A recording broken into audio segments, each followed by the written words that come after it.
Here we are about halfway through the Chicago runoff election. This race is really heated up. That's why I've got Chris, our Chicago political expert, with me. Please be nice to Chris. He just learned about the Aaron Rodgers news. You doing okay? I'm doing fine. I'm not stupid enough to think that one trade is going to take my team to the Super Bowl like Bears fans do. Ooh, he finally had a comeback. I'm excited. This is going to be a fun video. We got a tough race. This thing, we finally have a race here. Give me your thoughts initially. We've heard endorsements. That's all we've really heard for the last 2 weeks. So do these endorsements even matter, and what impact does it have on the race? Well, endorsements do matter, but endorsements only matter so much as they can give you something. It can mean money, it can mean actual bodies at the doors in certain areas. And while a lot of these aldermanic endorsements that Vallas and Johnson are getting do have a small political organization, the key thing is going to be whether or not he can actually build a large-scale ground game out of that and get something out of these endorsements. They're good for a social media post, but are they good for actually turning out voters is a question. Yeah, it's a big question. And another question is which campaigns have the resources to put their message in front of their target voters? This has been and will be the most expensive election in Chicago history. So what are you seeing in the money and the numbers? Well, Vallas was always going to have an advantage on the money side. He's getting a lot of the downtown business money, where Brandon Johnson is reliant on small donors and what he can get out of the SEIU and the teachers union. Vallas has the advantage right now. He's brought in $1 million from 150, who I guess wants to see how $1 million can get them after their Chewy and Garcia endorsement didn't get anywhere. But still, $1 million is $1 million. And if Vallas can spend it properly, which we're going to be touching on in a bit, he's in a good position right now with that financial advantage. Okay. Well, when we look at a race, I always look at air game and ground game, right? You've got to have a really strong air game and a strong ground game to win. And what we're seeing in these two campaigns is Vallas is finally hitting Johnson on the defund the police stuff, which to me has always been the killer issue and really his silver bullet in this race. And you see they've got a pretty strong ad up on TV this week that's really going to be hurting Johnson in that area. It seems like Vallas from the air game is sort of winning in that area, in that space at the moment.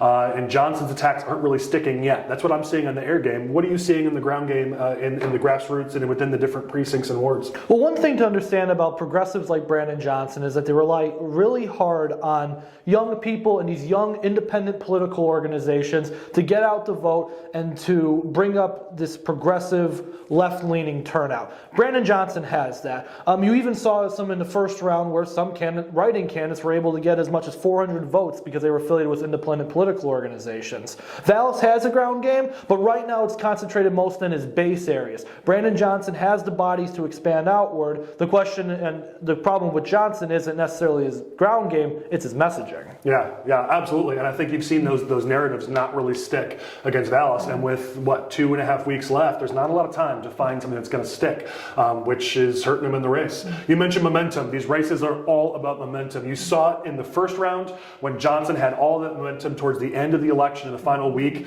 As a result, as they've been certifying the election results, you actually see the numbers have changed more in favor of Johnson. Those final polls that were supposedly spot on, as we get the final election results, are actually several points off because the numbers have been changing as these vote bond mail ballots have been coming in. Johnson had all the momentum in the runoff. What are you seeing in terms of momentum here now in this race? So Johnson did have the momentum going into this runoff, but right now with the way the money is going and these solid TV ads that Vallas is putting out there, I think he has the momentum. Brandon Johnson did have the momentum in terms of turnout to go at the end of it, but his messaging right now is focusing more on these base Democratic issues. He just rolled out personal PAC's endorsement and he's hitting Vallas on the abortion issue.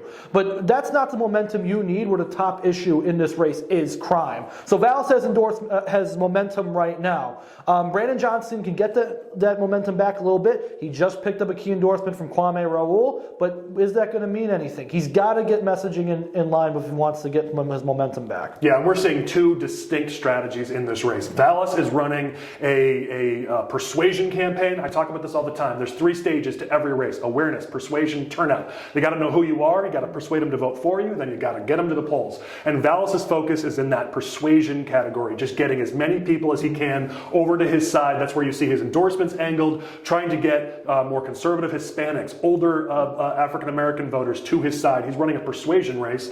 Johnson, on the other hand, is running a turnout election. For him, it's all about the progressive base and getting them to the polls. I wonder how that strategy is going to work, because we saw in November, we saw in February, that turnout turnout amongst female voters, amongst Hispanic voters, African American voters, young voters are at low or record lows, despite the Democrats using abortion to their advantage in November. And so we're not seeing strong progressive turnout.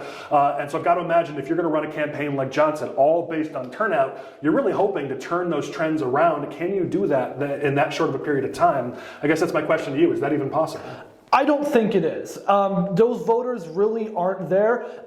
They can get you through a first round. They got Lori Lightfoot through the first round in 2019, and she had a cakewalk runoff with Toni Preckwinkle back then. This time, again, it's enough to get you to a runoff, but can you expand outward from just that progressive base? Brandon Johnson needs to take advantage of his African-American heritage to hit black voters and to hit Hispanic voters in order to win this race. I haven't seen that yet. I've seen messaging only tailored to this far left part of the Democratic Party, which is going to vote for him anyway. So we'll see if he can turn it around, but right now his campaign team says they're pretty adamant that they're going to stick with this base issue messaging. Yeah, this is why we at Core Strategies really focus on getting the data and looking at the data objectively. Because if you look at what happened in November, the Democrats didn't win because of the abortion issue. They didn't win because of strong progressive turnout. As a matter of fact, the opposite happened. They got weak turnout, and yet they still were able to win. To me, this seems like misreading the tea leaves, thinking that they're going to ride this wave of abortion turnout that actually doesn't even exist. They may find out the hard way on election night. We'll have to see. All right, we gave predictions on how we thought this race might play out on election night. Here we are at roughly the halfway mark. Has your mind changed? It has. On election night, I said this was a tilt Brandon Johnson race. I am changing my prediction to where this has to be a tilt Vallis race. I do believe this race is going to be much closer than some of the polls and Brandon Johnson and Paul Vallis' campaigns think it's going to be. This race is going to come down to a few percentage points, but Paul Vallis has the money, he has momentum on his side, and his messaging right now is good enough to get him to win this election. Yeah, and I said Vallis comes in as the front runner, so comes in with the lead, but Johnson had a wide open lane that he could have taken advantage of. He hasn't. Hasn't run the campaign that he should, and that lane is shrinking every single day here in what is a very short election. So at this point, I'd have to agree. I thought Johnson would find a way through that lane, but so far, his team has bungled it. The Vallis team has run a great campaign, so I'd say it leans Vallis as well. We're only halfway through, though, so let's see what happens over the coming weeks. We'll hear more from Chris in that time, and we'll keep you posted.